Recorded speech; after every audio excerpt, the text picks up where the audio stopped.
Hello students, नमस्कार। आज अपना टॉपिक है विद्युत धारा। विद्युत धारा पर आधारित जो भी क्वेश्चन हैं उनकी भी चर्चा करेंगे। साथ में इसमें जो जो चीज़ें अपने को पढ़ने के लिए आवश्यक है या जिन पर कोई भी कंपटीशन अपना अप्लाई अगर फाइट कर रहे हैं तो उसके अंदर अपने पे इस पे आधारित जो भी क्वेश्चन होंगे उनकी चर्चा करी जाएगी। ठीक है, तो जैसे मान लो विद्युत धारा में जो सबसे पहली छोटी से छोटी जो बात होगी वो होगी इसकी परिभाषा। परिभाषा पर आधारित चीज भी या यूँ कह सकते हैं इस पर भी कोई क्वेश्चन बन सकता है। परिभाषा का तात्पर्य मतलब यहाँ पर क्या निकलेगा भाई। परिभाषा को अपन क्या कहेंगे भाई, किसी चीज को डिफाइन कर सके अपन अपने शब्दों के अकॉर्डिंग, उसको अपन परिभाषा बोलेंगे। तो यहाँ पर अपन बात करेंगे भाई आवेश या आयन, आवेश या आयन प्रवाह की दर विद्युत धारा कहलाती है। विद्युत धारा कहलाती है। अब देखो आपको एक तो आवेश एक आयन, ये दो शब्द है अपने साइंस के, इनके बारे में पता होना चाहिए। आवेश के बारे में ज़्यादा भी नहीं तो आप इतना तो लगभग सब जानते हैं कि आवेश दो प्रकार के होते हैं, एक धन आवेश है, एक ऋण आवेश है। जैसे अपन कहे भाई आवेश के दो प्रकार हैं, धन और दूसरा कौन सा होता है, ऋण। ठीक है, ये दो प्रकार के होते हैं। साथ में अपन आयन कब बनते हैं कि भाई सामान्य अपन विज्ञान में जानते हैं कि कोई भी अगर कंपाउंड है, कोई तत्व है, मतलब वो जो कंपाउंड है उसको अगर जैसे मान लो HCl है तो इसको अगर हम ब्रेक करेंगे तो H+ और Cl-, ये टूटेगा तो किसमें, हाइड्रोजन और क्लोरीन में ब्रेक हो जाएगा। तो ये क्या होगा, ये आयन की कंडीशन हो गई। खासकर जब अपने सेल जो सिस्टम होते हैं, बैटरी होती हैं, उनके अंदर ज़्यादा होता है आयन वाला सिस्टम, जिसको इलेक्ट्रोकेमिस्ट्री में अपन पढ़ते हैं। यहाँ पर अपन बात कर रहे हैं बेसिकली विद्युत धारा, तो आवेश या आयन। और अगर अपन को किसी चालक में अगर करंट फ्लो हो रही है, धारा प्रवाहित हो रही है, उसके अंदर अपन आवेश की जगह कई बार आपको इलेक्ट्रॉन शब्द भी मिल जाएगा कि इलेक्ट्रॉन प्रवाह की दर, ऐसा भी मिल सकता है।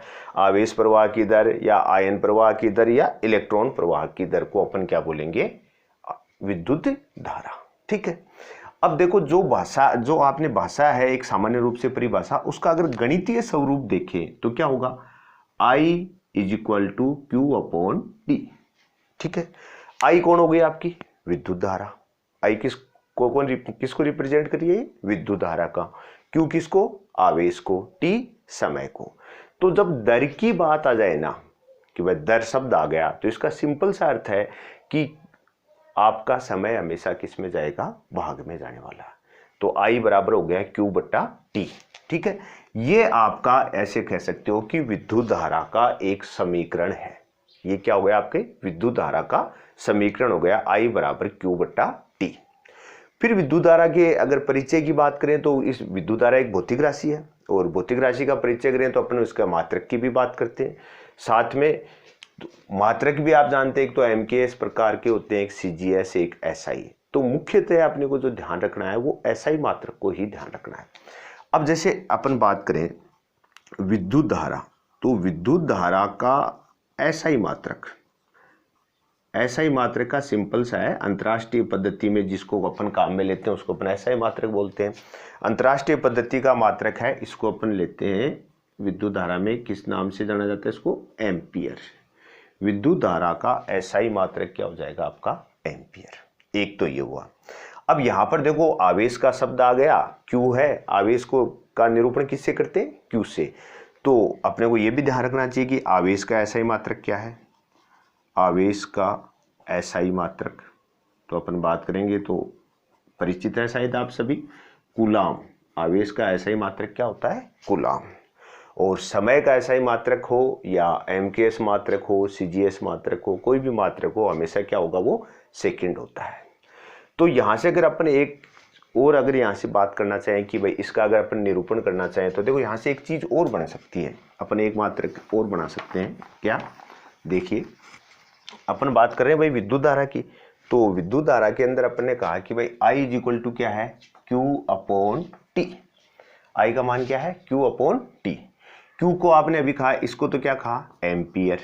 विद्युत धारा का SI मात्रक क्या कहा, एम्पियर।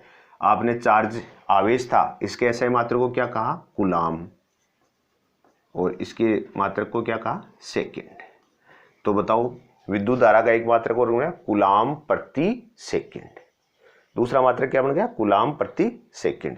तो अपन कह सकते हैं कि एम्पियर बराबर क्या होगा? Coulomb upon second. कई बार क्या होता है कि भाई आपको ऑप्शनल कोई क्वेश्चन इस टाइप से दे दे, विद्युत धारा का मात्रक एम्पियर की बजाय क्या दे दे? कूलाम पर सेकेंड। तो ये भी आपकी एसआई मात्रक या एमकेएस मात्रक के इक्वल है, कूलाम प्रति सेकेंड। ठीक है। अब देखो विद्युत धारा परिभाषा हो गई आवेश प्रवाह की दर, इलेक्ट्रॉन प्रवाह की दर, आयन प्रवाह की दर को अपन ने विद्युत धारा कह दिया, मात्रक इसका एसआई एम्पियर आ गया, और विद्युत धारा का समीकरण हो गया I बराबर Q अपॉन टी। Q आवेश है, T समय है, I धारा है, एम्पियर बराबर कूलाम पर सेकंड। कुल एम्पियर है आपकी विद्युत धारा का एसआई मात्रक, कूलाम आपके आवेश का एसआई मात्रक, T सेकंड है वो समय का एसआई मात्रक। अब देखो और चीज इसके ऊपर क्या पूछ सकता आपसे, दूसरा परिभाषा में आपसे दूसरी बात पूछेगा कि ये सदिश है या अदिश। विद्युत धारा क्या है? सदिश है या अदिश, इसके बारे में बात करेगा।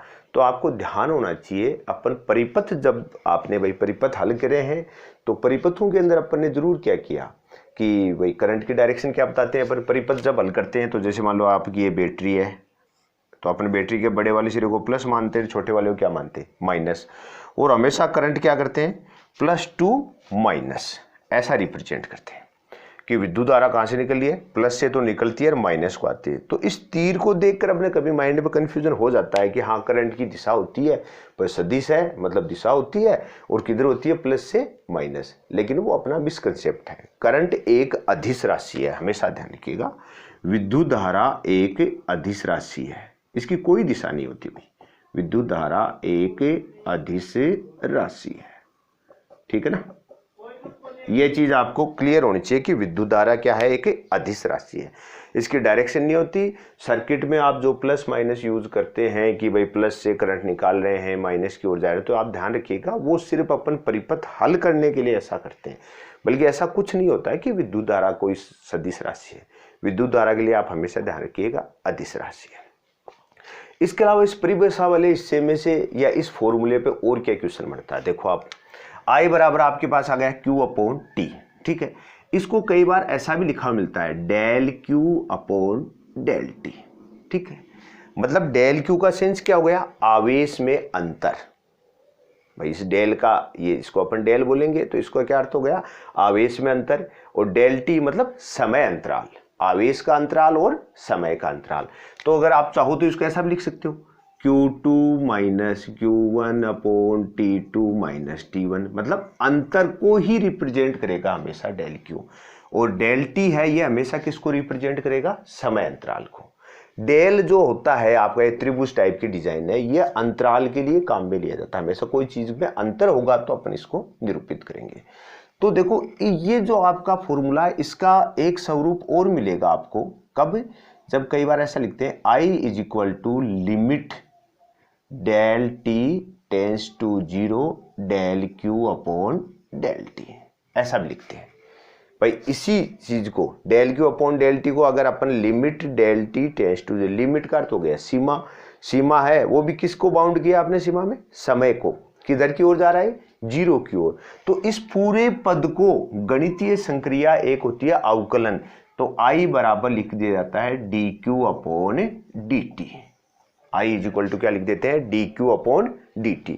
देखो ये चीज आप जरूर ध्यान रखिएगा, क्योंकि अगर आपसे आवेश विद्युत धारा संबंधी अगर कोई इस पर कोई क्वेश्चन बनता है तो हो सकता है वो कोई भी स्वरूप आपको दे सकता है। ये भी आपका विद्युत धारा को निरूपित कर रहा है, आवेश बट्टा समय, आवेश का अंतराल बट्टा समय अंतराल है, ये भी आवेश बट्टा समय ही है। इसको अपन Q2 minus Q1 T2 minus T1 से भी रिप्रेजेंट कर सकते हैं। और इसको अगर थोड़ा स्तरीय बात करें, मतलब स्तरीय का सेंस क्या होगा? अगर आप थोड़ा सा एजुकेट, तो अपन बात क्या करेंगे यहाँ पर कि अपन कह रहे हैं कि इसको अपन बाउंड भी कर सकते हैं, अपन इसको अवकलन के पद में भी निरूपित किया जा सकता है। अवकलन के पद में निरूपित कैसे करते हैं कि अपन जो हर में जो संख्या होगी ना नीचे की साइड, उसको अपन सीमाबंद कर देते हैं, लिमिट लगा देते हैं डेल टी टेंस टू 0, और ये पूरा पद dq अपॉन dt कहलाता है। तो एक चीज ध्यान रखिए, यहाँ पर अपने को रिमेंबर क्या रखना है, रिमेंबर अपने को ये रखना है कि अपने को ये देखना है कि कौन सी चीज है जो आपको समानार्थी है और आप कंफ्यूजन में हो सकते हैं। भाई देखो एक ही फॉर्मूला था, आई बराबर क्या था, आवेश बट्टा समय, फॉर्मूला तो एक ही था, आवेश बट्टा समय, और आई कौन है आपकी, विद्युत धारा, विद्युत धारा, इसको अपन ने आई से निरूपित किया। ये लो भाई, विद्युत धारा है आवेश बट्टा समय। तो हमने कहा इसका गणितीय स्वरूप आई बराबर, हम इसको Q अपॉन टी भी लिख सकते हैं, हो सकता है कि वो आपको इसके आगे del Q upon del t के रूप में लिख के दे दे, मतलब आवेश का अंतर आवेशित होगा, समय अंतराल। इसके अलावा इसके अब मैंने क्या कहा, दूसरा एक सा स्वरूप है I is equal to limit del t tends to zero del q upon del t दे दे, और या फिर आई इज इक्वल टू आपको देगा d q upon d t. कोई भी फॉर्मूला आपको मिल जाए, सभी ही विद्युत धारा का ही निरूपण कर रहे हैं, सब विद्युत धारा के इक्वल है। इस कारण आपको कभी कंफ्यूजन नहीं होना चाहिए कि भाई जैसे अपन एक पर्टिकुलर पर लिया कि आवेश और समय का अनुपात ही विद्युत धारा है, फिर आपको जैसे इनमें कोई सी स्वरूप में कोई ऐसी चीज मिल जाए तो अपन को एक बार कंफ्यूजन क्रिएट हो जाता है, तो अपने को कंफ्यूजन नहीं रखना है, ये सब एक ही बात है, ठीक है। तो विद्युत धारा का आपने फॉर्मूला देख लिया, और अब देखो इस पे क्वेश्चन क्या आ सकता है आपसे, या तो इस फॉर्मूले पर ही आधारित आंकिक प्रश्न देते हैं वो, उसमें आंकिक प्रश्न जैसे आपसे कहते हैं कि यदि आवेश, जैसे भाई आपसे कोई एग्जांपल देते हैं, यदि आवेश Q is equal to 10 coulomb है, जो किसी बिंदु से 1 मिनट में निर्गत होता है या पास होता है, जो भी आप समझे, निर्गत होता है, तो धारा होगी। वो इस टाइप का क्वेश्चन है कि आपको कोई परिपथ में कह देगा, परिपथ के किसी बिंदु से यदि 1 मिनट के अंदर Q बराबर 10 कूलाम आवेश निकल जाता है, माइक्रो कूलाम का शब्द दे दे, ऐसा कुछ भी दे दे, और आपसे पूछे कि भैया परिपथ की धारा बताओ, तो अपने आदत होती है भाई, फॉर्मूला अपन जानते हैं कि Q बट्टा टी है फॉर्मूला, तो आवेश का मान आपके पास 10 कूलाम है, टी आपके पास 1 मिनट है। लेकिन यहां पर आपको जो याददाश्ती वाली बात रखनी है कि मैंने आपको बार बार कहा कि Q का मात्रक क्या होगा, कूलाम, और समय का मात्रक क्या होगा, सेकेंड।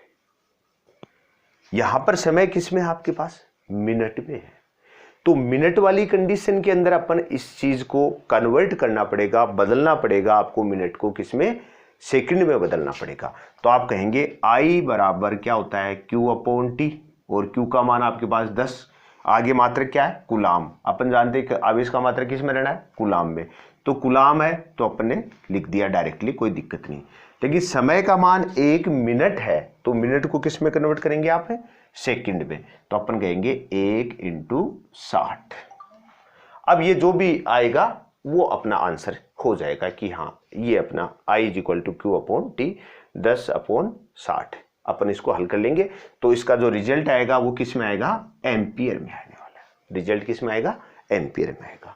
तो ये मुख्य रूप से आपको, दूसरी एक मोस्ट बात क्या बताती, विद्युत धारा अदिश राशि होती है, इसकी कोई दिशा नहीं होती, परिभाषा हो ही गई, आवेश और आयन प्रवाह की दर। अगर गणितीय स्वरूप की बात करें तो आवेश का मान I is equal to Q upon t होता है, और साथ में अगर और बात करें तो हमने कहा कि आपको I is equal to d q upon d t भी के रूप में भी अगर कहीं मिल जाए तो भी आपको समझना है कि विद्युत धारा का ही मापन होगा इससे, ठीक है।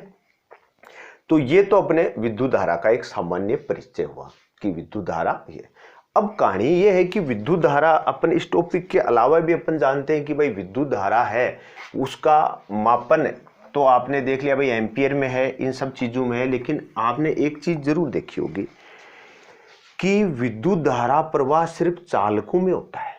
विद्युत धारा प्रवाह किस में होता है, चालक में, चालक जो होंगे उनमें ही, चालक में विद्युत धारा प्रवाह होता है, धारा प्रवाह होता है, ये मेन बात है। मतलब कुचालक में नहीं होगा, कुचालक जो भी होंगे इसमें विद्युत धारा प्रवाहित नहीं होगी, चालक में आपकी विद्युत धारा प्रवाहित होगी। अब आपको ये देखना है कि चालक में ही विद्युत धारा प्रवाहित क्यों होती है।